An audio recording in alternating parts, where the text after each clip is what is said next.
Hi, Dietmar Winsker again. Thanks for looking in again. If you've been following a couple of the past videos, then you will see we talked about why the BEMER works and what it does and what effect it has. And you might remember, if you watched from the beginning, that lifestyle problems are some of the things that make us sick. And it creeps on us slowly. So what are these lifestyle problems?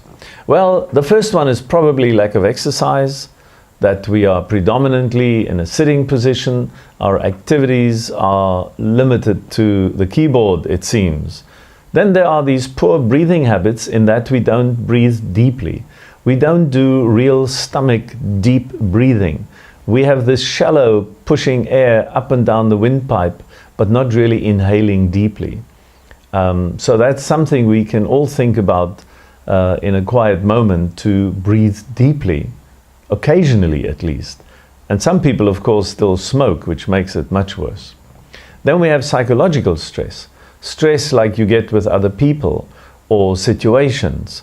It could be your spouses, your partners, your children, your employer, your employees, whatever it might be. There's psychological stress. There's environmental stress, excessive noise, poor air quality, poor water quality. Sometimes also, of course, the food we eat. It's not that we have too little. In the Western world, most of us have too much, and usually the wrong stuff.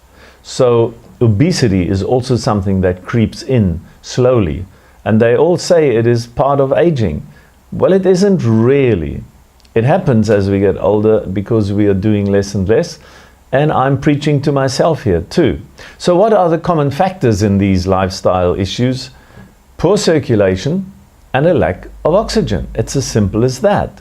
So poor nutritional habits and a lack of oxygen, bad breathing, and poor locomotion, in other words, lack of activity, physical activity, gives us these problems.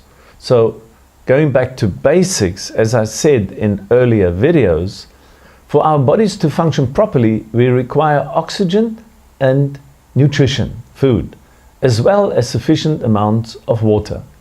The oxygen and the nutrients are converted to energy, this ATP that I talked about earlier on, at cellular level, so that the highly complex molecular chemistry can actually proceed orderly. And it's important that we recognize that although we are talking in generalities here, the complexity is at a much deeper level, and it is there. The chemical process, which we call metabolism at cellular level, generates waste products also, and possible toxins which have to be removed from the cells. And the means to do all this, as we said also before, is an effective blood circulation and also the lymphatic system. So in all this, what does the BEMER then actually do? Well, our body is trying to self-regulate and self-heal any aberration. Health, vitality, and performance come from an effective microcirculation, which will improve the essential supply and removal mechanism for the cells.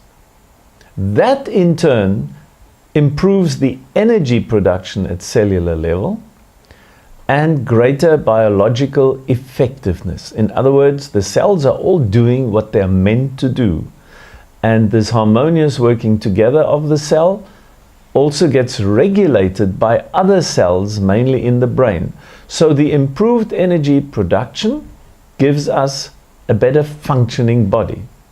Now, if we have poorly functioning regulation processes, we call them ailments, we call them diseases, we call them illness, whatever we want to call it. These poorly functioning regulation processes that the body cannot keep up with will give us a lack of health, a lack of vitality, a lack of performance. And the BEMER stimulates the body back to doing this regulation function properly again. Does it sound confusing? Maybe. But let me just emphasize one point. The BEMER doesn't treat an ailment. It treats the ability of the body to self-regulate its own state of affairs. And of course, the body's default position is being healthy. Sickness is always an aberration that the body works very hard to overcome. And the BEMER just enables the body to do that better than on its own. Thanks for looking in. See you next week.